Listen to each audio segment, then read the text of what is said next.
හැමදේම හැක් කරන්න පුළුවන්. ඒත් Tamanගේ ඉරණම හැක් කරන්න පුළුවන්ද? Watch Dogs ක්‍රීඩාවේ අඳුරු කතාව.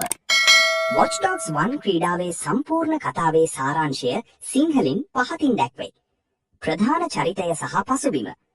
මෙහි ප්‍රධාන චරිතය ඒඩන් පියර්ස් නම් දක්ෂ ග්‍රේ හැට් හැකර්වරයෙකි. කතාව සිදුවන්නේ ඇමරිකාවේ චිකාගෝ නගරයේ. මෙම නගරයේ ඇති සියලුම තාක්ෂණික මෙවලම්, කැමරා සහ දත්ත පාලනය වන්නේ CTOS Central Operating System නම් මධ්‍යගත පද්ධතියකිනි. ඒඩන් හට ඔහුගේ ජංගම දුරකථනය මගින් මෙම පද්ධතිය හැක් කිරීමේ හැකියාව ඇත. ආරම්භය. අවාසනාවන්ත අනතුර. ඒඩන් සහ ඔහුගේ සහකාරෝ වූ ඩේමියන් බ්‍රෙන්ක්ස් මර්ලවුට් හොටෙල් එකේ රහසිගත දත්ත හැක් කිරීමට උත්සාහ කරන අවස්ථාවකදී වෙනත් හැකර්වරයෙකු නිසා ඔවුන්ව හෙළිදරව් වේ.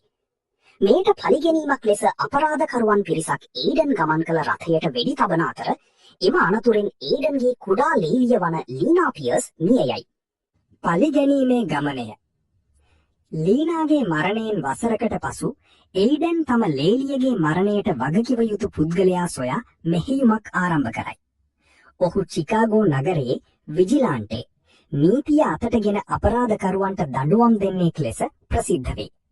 මෙහිදී ඔහුට උදව් කිරීමට ජෝඩී චින්, කුලියට වැඩ කරන දක්ෂ මිනීමරුවෙක් ෆික්සර්, ක්ලාරා ලිල්, බෑඩ් බොයි 17 යන නමින් හඳුන්වන දක්ෂ හැකර්වරියක්, රේමන්ඩ් ටී බෝන් කෙනි, CTOS පද්ධතිය නිර්මාණය කිරීමට දායක වූ දක්ෂ ඉංජිනේරුවෙක්.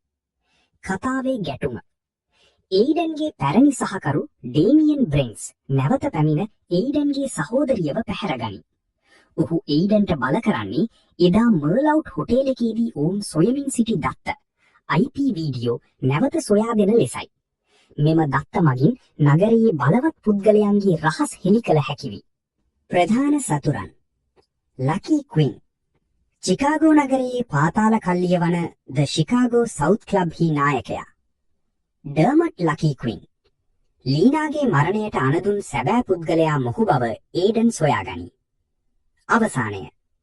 ඒඩන් විසින් ලකී ක්වින්ව ඔහුගේම හෝටලයේදී ඝාතනය කරයි. අනතුරුව ඩේමියන් නගරයේ CTOS පද්ධතිය සම්පූර්ණයෙන්ම පාලනය කරමින් නගරය අවුල් කිරීමට උත්සාහ කරයි. ඒඩන් ටීබෝන්ගේ සහය ඇතිව පද්ධතිය අඩපණ කර අවසානයේදී ප්‍රදීපාගාරයක් අසලදී ඩේමියන්ව මරා දමයි. කතාව අවසන් වන්නේ ඒඩන් තමාට ලැබී ඇති මෙම බලය හැකින් පව භාවිතා කරමින් නගරයේ අසාධාරණයට එරෙහිව දිගටම සටන් කරන බව පවසමිනි. ඔයාත් ගේම් වල කතාවලට ආස කෙනෙක් නම් මේ වගේ තවත් ගේම් ස්ටෝරීස් සිංහලෙන්ම බලන්න මගේ channel එක subscribe කරලා එකතු වෙන්න. වීඩියෝ එක ගැන ඔයාගේ අදහස පහලින් කමෙන්ට් කරන්න මචං.